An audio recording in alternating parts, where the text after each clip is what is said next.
is a shift registers, which is used to store the n bit of information and transfer of data from the one flip flop to the another flip flop. And how we can say that is a stored n bit of data, as we know that the single flip flop is used to a 1 bit of information, but in order to store the 4 bit of information we need a 4 flip flops. So that is a way to represent the shift registers. And in another way we can also say that it is used to transfer the data from the one flip flop to the another. And now there are several types of shift registers. Now here I will discuss the 3 types. There is a first one is a serial in serial out, which is very easy.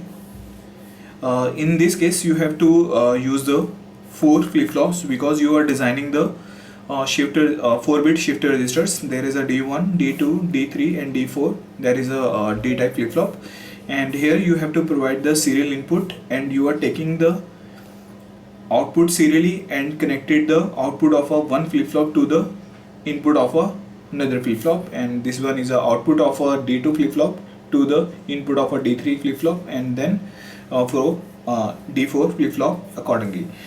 And this one is a type of a serial input and serial output. And in another case, serial input and parallel output. In this case you have to provide the serial inputs like that. There is a D1, there is a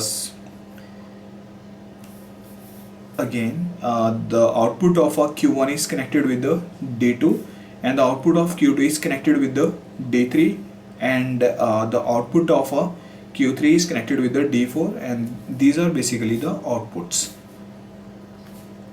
Here in this case you are providing the input serially, but you are taking the output parallelly. So this one is referred to as a serial in parallel out 4-bit shift register.